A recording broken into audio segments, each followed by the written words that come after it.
College Football Update with your host, Sean Spencer and Alex Loosemore.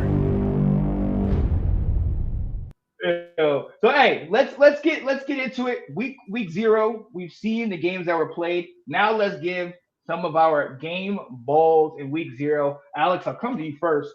Who was one of your game balls of this week? Well, we'll roll right back to Anthony's comment there. It's Sam Hartman's my first game ball. Yep. 19 of 23, 4 incompletions. Had as many incompletions as he did passing touchdowns. Yep.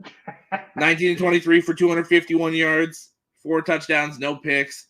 And like I said, man, he just looked cool, calm, collected, and just he looked comfortable, which, yeah. I mean, he should, but I mean, Navy was getting pressure, and he still looked like it wasn't phasing him at all. So, right. Yeah, props to him. He gets my first game ball of the season. All right, I like that. For me, I'm going to go with the other big name game that we were talking about, and that's the USC ball game. And I'm going with Zachariah Branch. Okay, the guy had 4 receptions, 58 yards, and a touchdown, almost 15 yards per catch, 14.6 average.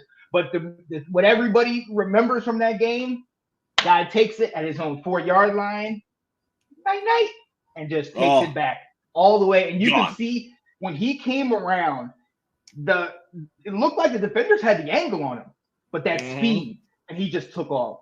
And I mean, you got, like I said, Brendan Rice, you got Dorian Singer, you got a lot of guys that we've all been talking about and trying to see, is this guy going to be good? This guy going to be good? Zachariah Branch, who also had 3 punt returns for 66 yards. Zachariah Branch, he put himself on the map. He's saying, look, this is what it is. This is where I'm at. Like, I love seeing guys that we didn't know show up. Now, the thing is, can it be consistent? Can he be consistent? We'll see. But game ball, week 0, Zachariah Branch, absolutely. I like Zagnus game ball here. Game ball goes to Link. He just shared Utah, Oregon is going to win the Pac-12. Pac-12, this season. Ooh, okay. Is that a prediction? I can dig it. Uh-oh. Sorry, the Utah starting quarterback Cam Rising won't play tomorrow. Oh. Woo. Oh, yeah, that game's tomorrow. I forgot about that. Yeah, some Thursday games. Ben White, is he hurt? What happened, do you know? I'm going to see if I can find anything on that. Yeah, definitely look that up. While you're looking at that, I'm going to go for my second game ball. Ladies and gentlemen, we talked about this in the last about 5 to 10 minutes. The University of Massachusetts, UMass, who most of you might not know, and rightfully so. They've only been in D1 since 2013. So they balled out first week. And I got to shout out their quarterback, Taysom from Manchu. 10 of 17, 192 yards in the air, then added 17 carries, 96 yards on the ground, and a touchdown. He was their entire offense. And look, he was able, like I said, he's able to get those 96 yards. That was a part of the 197 that the team had in total. So, I mean, seeing this guy come out of nowhere is great. And now a name that might be very complicated for a lot of people, now they're going to all have to be saying it over and over and over. So, hey, give this guy some love. Taysom from Manchu. So, yeah. So Cam Rising update. I forgot this happened, but in the Rose Bowl last year against Penn State, if you can remember all the way back to New Year's Day, tore his ACL. Oh, what? So I forgot about that. So he's close to a return, but it sounds like he's out. They have him listed as doubtful. So the starter going into tomorrow is more than likely junior Bryson Barnes, former walk-on who won his only start of his career at Washington State last year when Rising was that late scratch. Ooh, wow. And they play Florida, right? Yep. Now Florida comes to them. Yeah, okay. Ooh, man. I still like Utah in that game. I still like Utah by a fair bit. I mean, it's Graham Mertz playing quarterback for the other side, so...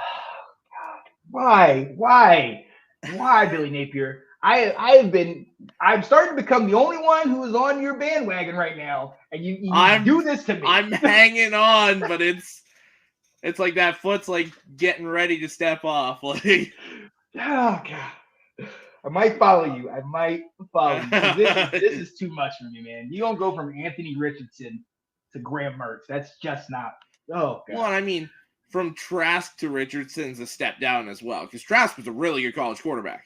Mm-hmm. And then you go to Anthony Richardson, who's an amazing athlete, can't seem to hit a 5-yard out route to save his life.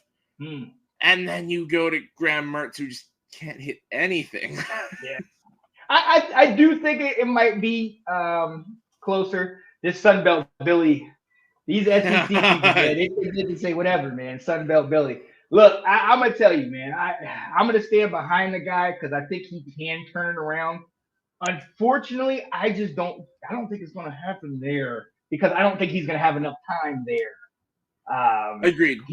He's gonna have to do something. And I don't even think it's going to be a lot of big name wins and everything. I think he's going to have to get 1 or 2 upsets that are going to be huge, and then potentially a bowl or something. But I mean, you saw Swamp Kings. I mean, Florida, they're hungry. Mm-hmm. They're hungry for it. So yeah. he said if Florida wins tomorrow night, he might have to I might have to hold the invite on the tomorrow show until after the game's played. Right. Oh, I didn't even think about that. Yeah. Oh man. Oh, he said, speaking of Florida, did you guys see Felipe France cut even though he stepped down to play tight end? Yeah, he stepped to play tight end as soon as he got in the league, if I'm not mistaken. Yeah. Because he was quarterback in college, but he wasn't going to get drafted as quarterback. No. Oh yeah, Swamp Kings was great. Absolutely. Yeah.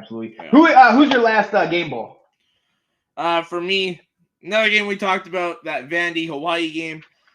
For me, it's another quarterback, AJ Swan for Vanderbilt.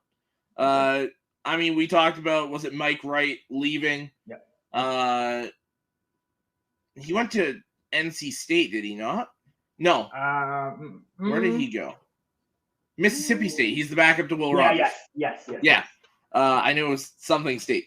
And we were all wondering who the quarterback's going to be.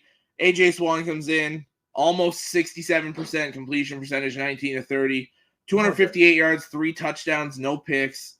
Came in again, did what he was supposed to do. It's not his fault the game is so close. He played very well. Numbers show that. And I hope he can continue this because they're going to need it if they want those wins we're saying they might get against Kentucky, against Florida, against Missouri, some of those teams. So, I mean, hopefully he keeps playing like this, but I don't think it'll be an issue. Yeah, and to your point, it's going to come down to him. We know he can do well if he stays healthy. We know he can put these numbers, but it's going to come down to him if that team wants to have success. Because one thing I do know, and we both know, Clark Lee, great mind, a defensive guy, so he'll get that defense in line.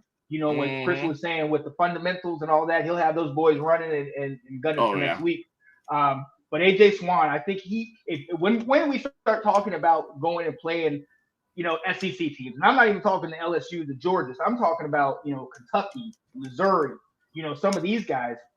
AJ Swan is going to have to be that X factor. He's going to have to be the one that takes them over the top. So, yeah, I like that.